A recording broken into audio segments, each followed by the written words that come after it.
Hi, Simo here. Some of you may recognize my voice from the Diecast Racing News Network.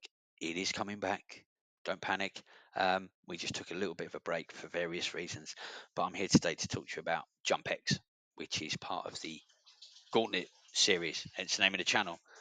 The track is built, pit bay is constructed with just some scenery and backdrop enhancements to be done.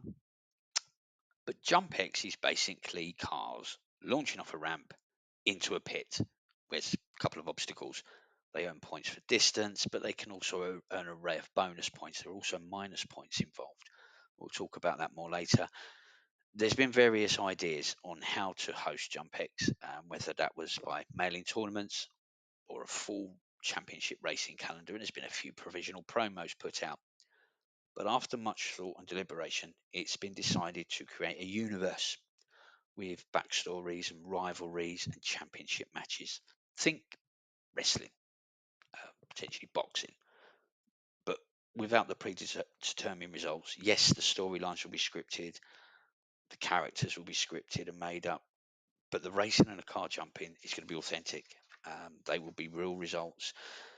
For those individuals who do wish to enter the JumpX universe, it won't be done as a one and done mail in tournament that you used to. Your cars and your fictional drivers become part of the story, part of the universe, and you also get a say in the development of those storylines of your drivers and the progression they make forward. So, with that in mind, let me introduce you to how the JumpX universe will work. We have a JumpX commissioner, Rona Fontaine, who ultimately runs the show and can, when forced upon, make decisions. More on that later. The championship titles. Now we have 12. There's some big ones and there's some smaller ones. But this gives more opportunities and drama to those entering the universe. And we're just going to take a quick look at those championship titles. We have 3 world titles. So we've got the World Championship, the main one, the big one. Every single driver and car is eligible to challenge the world champion for a shot at the title. But you've got to earn it first. Okay, let's be honest. We then have the Women's World Championship, which wasn't created, but I'm going to talk about that a bit later. This is open to female drivers only. And then we have the World Team Championship.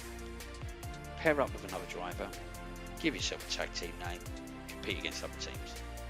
Those are your 3 world titles. Now we do have regional titles and special make titles. Now the region titles and the special make titles, they're not based on the nationality of the driver, rather the nationality of the car they're driving. This is to give drivers the freedom to change their cars at certain points and move around the universe to compete for other titles that necessarily they wouldn't be able to compete for. So if you was an American person, you wouldn't be able to go for the European or British title or the Asian title. And here we go. The regional titles are the British, the European, the Asian and the American championships. We've also got the special make championships. We've got 3 of those. We've got the GT championship for GT cars, muscle car championship for muscle cars, and the SUV pickup championship just for those types of vehicles. And then we have 2 unique championships. We've got the speed championship. This is for the fastest car off the ramp, not into the pit, no points there, just fastest down that drag ramp. And then we have the Extreme Championship. Now I spoke earlier about JumpX Pit having a couple of barriers here and there. They're nothing too bad. There's just a few obstacles. But in the Extreme Championship, there's going to be extra barriers. There's going to be rocks. There's going to be metal. There's going to be obstacles. It's only for the extreme and not the faint-hearted. If you don't want a car to be damaged, you don't enter the Extreme Championship. The JumpX 2026 calendar will run from January to December. And there's going to be a mixture of main events, think pay-per-view events, JumpX Sunday specials, but they're also going to be regular JumpX Sunday events, for not title matches, and just to sort out rankings. There will also be non-streamed in-house events that I'll host. There will be the results of those posted on the blog, but they won't be streamed. This is just to help with the rankings and move contenders up or down in their various championships. The calendar will always start with the New Year Revolution. That will be a main event, and it will end in December at the Gauntlet, hence the name of the channel. This is our Super Bowl, our WrestleMania, our Olympic Games. It's where all the championships are on the line. Each event, no matter what it is, whether it's a main event, a JumpX Sunday, or the Gauntlet, will have 6 matches per event. So with the Gauntlet, we're going to split that over 2 days, so there'll be 12. The full 2026 calendar will be produced, along with the rules and the point system of JumpX, as well as the different formats that we're going to use. So in the universe, we will have one-on-one matches, but we'll also have triple threats. We'll also have a guillotine event, but we'll talk about that more when we produce the formats. The matchups are usually based on rankings. This is where the commissioner comes in, Rona Fontaine, because there are times due to storylines or feuds where she will activate the reckoning. She decides the matchup at an event, or she decides the entire event format because she's evil and she wants to do that. So we have 66 drivers and cars already into the universe.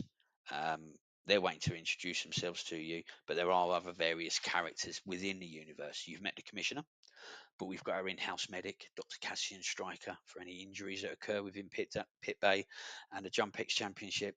We've got our JumpX race steward, Charlie Murray. He will be overlooking proceedings.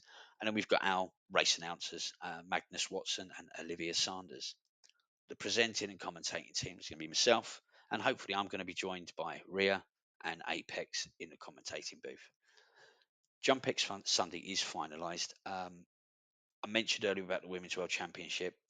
It was the last championship to be created. It wasn't going to be one, but it was only created on the request of some of the females that have joined, who said, "Can we have our own championship for build our own rivalries?" And I thought, do you know what? If you want it, let's do it. So, although I'm not going to introduce you to all 66 drivers in the universe, I'm just going to introduce you to those 18 female drivers and their diecast cars who are going to be moving forward to set up the first ever Women's World Championship. There will be other characters created. There's going to be logos designed. There's going to be entrance music at the events for some of these drivers, just very short entrance musics to add to the entertainment and the action. Now, if you want to join the universe, whether it's as a driver, whether it's as a commentator, whether it's just as a character, get in touch. We can do it. We just want to create a little universe with some backstories, some storylines, some feuds, some drama, some action, and we'll throw racing in there. All I've got to say is welcome to JumpX, and here's a preview on the 2026 Women's World Championship.